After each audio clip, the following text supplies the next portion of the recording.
একেবারে স্পষ্ট বার্তা জুনিয়র চিকিৎসকদের, কাজে ফিরছেন না জুনিয়র চিকিৎসকেরা, কর্মবিরতি চলবে জানিয়ে দিলেন চিকিৎসকেরা। সুপ্রিম কোর্টের নির্দেশের পরও জারি আন্দোলন, 5 দফা দাবিতে অনড় জুনিয়র চিকিৎসকেরা। এবং আজ স্বাস্থ্য ভবনের ডাক দেওয়া হয়েছে, অর্থাৎ স্বাস্থ্য ভবন অভিযান। স্বাস্থ্য ভবনের সামনে ধর্ণা চিকিৎসকদের। যদি তাদেরকে স্বাস্থ্য ভবন পর্যন্ত পৌঁছতে দেওয়া হয় তাহলে তো ঠিক আছে, না হলে আগে যে লালবাজার অভিযানে অবস্থান তারা করেছিলেন ঠিক সেই রকম ভাবেই অবস্থান করবেন, প্রতিবাদ জারি থাকবে। একবারে স্পষ্ট বার্তা জুনিয়র চিকিৎসকেরা, আন্দোলনরত জুনিয়র চিকিৎসকেরা তারা দিয়েছেন। এবার সময় বেঁধে দেওয়া হয়েছে সুপ্রিম কোর্টের তরফ থেকে বিকেল 4টে, অর্থাৎ আজ বিকেল 5টার মধ্যে যাতে কাজে যোগ দেন, কর্মবিরতি তুলে নেন জুনিয়র চিকিৎসকেরা। আর যদি তা না হয় তাহলে পরবর্তী সময় যদি রাজ্য চায় তারা তাহলে ব্যবস্থা নিতে পারে। এবং এরপরই তড়িঘড়ি বৈঠকে বসেন জুনিয়র আন্দোলনরত চিকিৎসকেরা এবং পরবর্তী সময় তারা যে সিদ্ধান্তের কথা জানান যে তাদের যে 5 দফা দাবি রয়েছে সেই 5 দফা দাবি পূরণ করতে হবে এবং এই দাবিতেই অনড় রয়েছেন তারা। পাশাপাশি স্বাস্থ্য ভবন অভিযানেরও ডাক দিয়েছেন। শুনুন।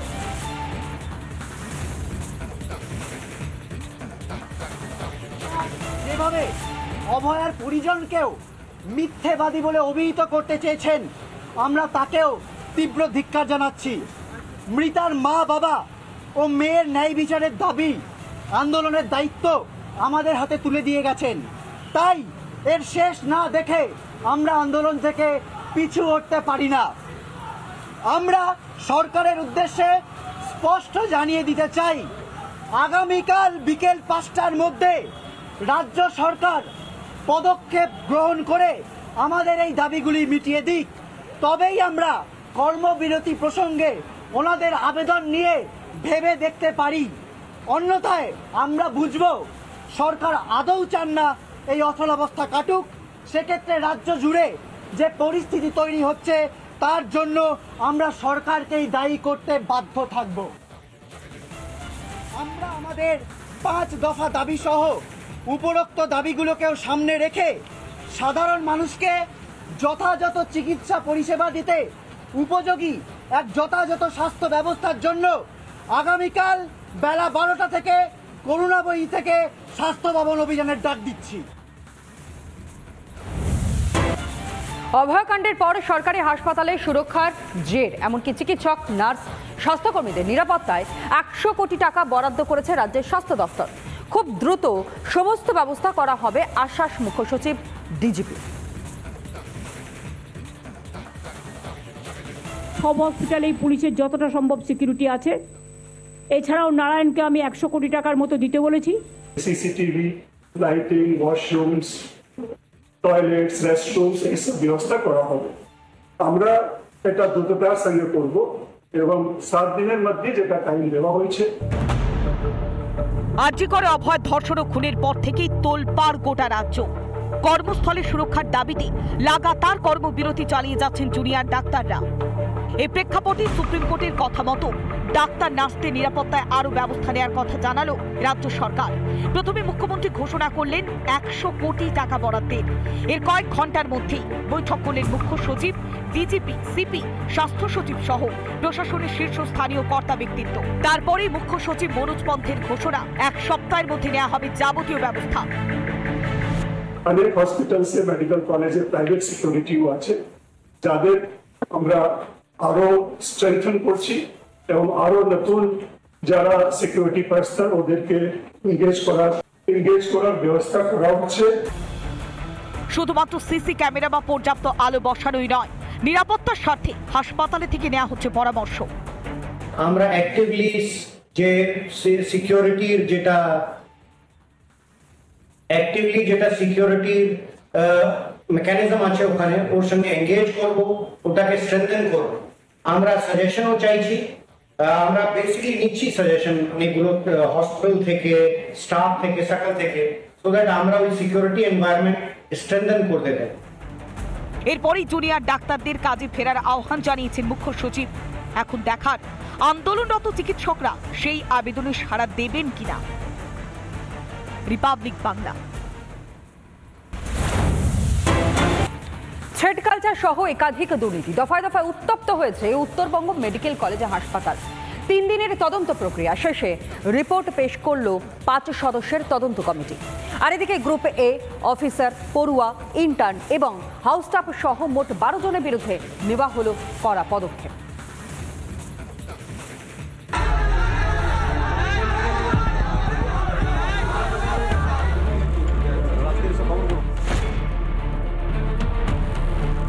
উত্তরবঙ্গ মেডিকেল কলেজে শেষ হলো তদন্ত প্রক্রিয়া শেষের পর তদন্ত কমিটি কিন্তু ইতিমধ্যে 12 জনের নাম প্রকাশ করেছেন, যারা কিন্তু বিভিন্ন রকম দুর্নীতির সাথে যুক্ত বলে তদন্ত কমিটি জানাচ্ছে।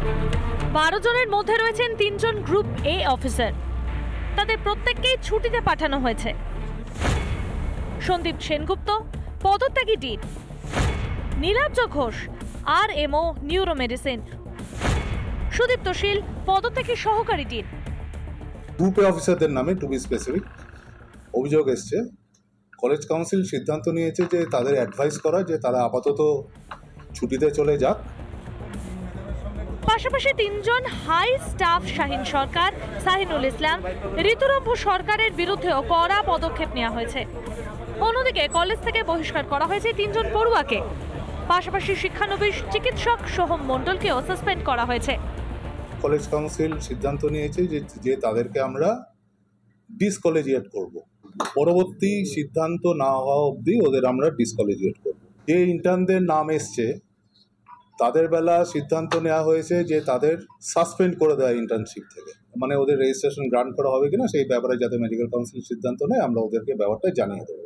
যারা হাউস স্টাফ যাদের নামে অভিযোগ এসছে তাদের ব্যাপারে সিদ্ধান্ত হয়েছে যে তাদের হাউস স্টাফ সেই আমরা টার্মিনেট করে দেবো।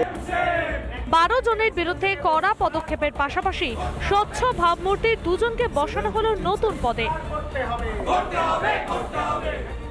উত্তরবঙ্গ মেডিকেল কলেজ থেকে রণজিৎ বোস, রিপাবলিক বাংলা। অভয়াকাণ্ডে সুপ্রিম কোর্টে মুখ পুড়েছে রাজ্য পুলিশের। বারবার জোরালো হচ্ছে পুলিশ কমিশনার বিনীত গোয়েলের ভূমিকা, কিন্তু এত কাণ্ডের পরও পুলিশের প্রশংসায় পঞ্চমুখ পুলিশ মন্ত্রী তথা মুখ্যমন্ত্রী মমতা বন্দ্যোপাধ্যায়। ভূয়সী প্রশংসা করলেন পুলিশের মুখ্যমন্ত্রী তথা পুলিশ মন্ত্রী মমতা বন্দ্যোপাধ্যায়। কলকাতা পুলিশ কমিশনার আমার কাছে নিজে এসেছে অনেকবার পদত্যাগ করার জন্য, গত 7 দিন আগে। আপনাদের ইন্টেলিজেন্স ফেলিওর না এটা? You can call it intelligence failure if you say so. নগরপাল ব্যর্থতা মানলে কি হবে? দূরবীনে তো বিনীতেই যে মুখ্যমন্ত্রীর আস্থা ভরসা তা এতদিনের মন্তব্যে স্পষ্ট। কলকাতা পুলিশ কমিশনার আমার কাছে নিজে এসেছে অনেকবার পদত্যাগ করার জন্য, গত 7 দিন আগে।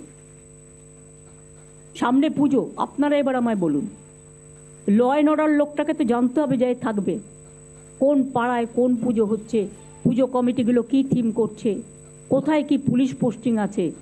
এটা পুজোর সময়, কিছুদিন ধৈর্য ধরলে কি মহাভারত অশুদ্ধ হয়। আপনারা ঠিক করবেন, সবাইকে চেঞ্জ করতে হবে। যতটা বলছেন যতটা পারছি আমরা করছি। যে পুলিশ হাসপাতালে দুষ্কৃতীর তাণ্ডব আটকাতে পারে না, সেই পুলিশ নাকি সামলাবে পুজো। মঞ্চ থেকে মুখে বলেন মমতা বন্দ্যোপাধ্যায় তিনি নাকি চিকিৎসকদের পাশে আছেন, অথচ কাজের বেলায় উল্টো সুর। আদবে চিকিৎসকদের দাবি স্লোগান কিছুই পৌঁছয়নি মুখ্যমন্ত্রীর কান পর্যন্ত। কলকাতা পুলিশ কেস হাতে পেয়েছিল মাত্র 72 ঘন্টা, তার মধ্যে 24 ঘন্টা চলে গেছে। 24 ঘন্টা কেন বলবো, হ্যাঁ 24 ঘন্টা তো বটেই চলে গেছে পোস্টমর্টেম এবং ক্রিমেশনের প্রসেস করতে। পুলিশ কি করেছে 24 ঘন্টার মধ্যে? 12 ঘন্টার মধ্যে দোষীকে গ্রেপ্তার করে। ওইটুকু সময়ের মধ্যে যতটুকু ইনভেস্টিগেশন করার সুযোগ পেয়েছে, এবং আমি যতটুকু জানি সিপি নিজে, যিনি ডিডির দায়িত্বে আছেন মুরলি, তাকে তার বাবা মার কাছে পাঠান এবং ভিডিওগ্রাফি সিসিটিভি ফুটেজ সব দেখান, যাতে তারা বুঝতে পারে তদন্ত কোন পর্যায়ে আছে। কারণ তদন্ত চলাকালীন সবটা বাইরে বলা যায় না। আসলে মুখ্যমন্ত্রী হয়তো ব্যস্ত নিজের কুর্সি বাঁচাতে। অভয়া কাণ্ডে যখন তোলপাড় বাংলা, তখন পুলিশকে মুখ্যমন্ত্রীর এত দরাজ সার্টিফিকেট বোধহয় আরও একবার শক্তি জোগালো প্রতিবাদের বাঁধন শক্ত করতে।